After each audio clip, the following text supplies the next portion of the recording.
Jim, how are you doing? How are you this morning? I'm very stressed. I'm very concerned about what's happening in the North Shuswap and the fact that I can't get out there, or actually, the only way I can get out there is very difficult. Are you still Um, on evacuation order? that's the big problem, Shelley. The evacuation order, it's preventing local people from fighting the fires, from keeping themselves fed. The police are over there causing havoc. I'm sure there's a bit of thievery, but not very much.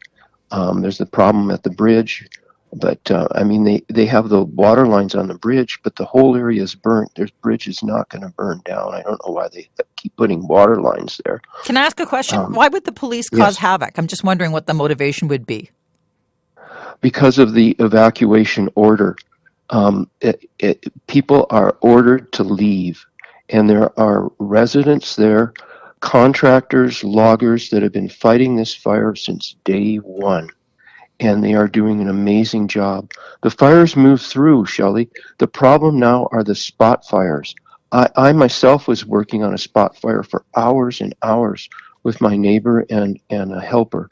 And there, luckily, two fire trucks came by. There were some fire trucks from all over the province there, but I think they've left now. But the problem with spot fires is you put them down, and then an hour later they're back up again. And if it wasn't for another local that came in the middle of the night, that fire might have burned down our pump house, and then our water supply would have been even more difficult So to your home is access. still standing, Jim. That's right. And the reason why it's standing is because of all the work we did to fireproof it. Mhm. But not only did we log our property, we logged quite extensively around our home.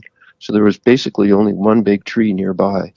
And in addition, we put metal siding on, it's a log home, but there was one area that had wooden siding, and we put metal siding there. And the day before the fire, we knew it could come. We were watering continuously behind our house. Mhm. And one of our neighbors who stayed went up and took a photo of when it was burning. And that photo is just incredible, Shelley. Wow. It shows fire all around our house, but it was just cleaning the underneath. It wasn't even in the trees, and our house was saved. It was just really amazing. So you haven't Um, seen it physically yourself yet.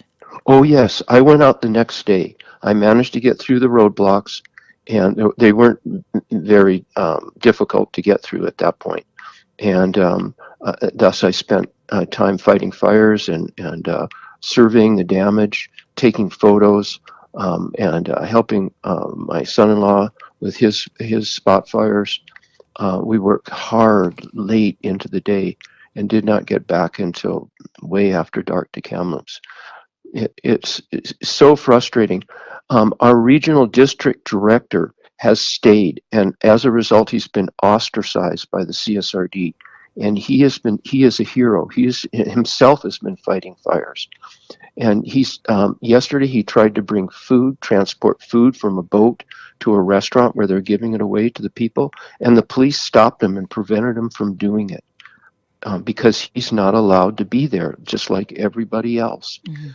The evacuation order rules make no sense, especially after a fire, because after a fire is when, in rural areas, I'm not talking about like Kelowna, that's a whole different situation.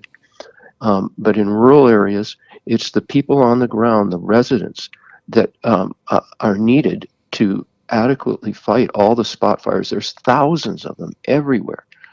So what happens for you now? Well, my big stress is that our garden is dying, the food is thawing in the freezer. Everything's going to go bad unless I can get back and help protect it. And my friends and neighbors are still working, and life is getting more and more difficult with them because there's more and more police coming. There's police from Vancouver up there.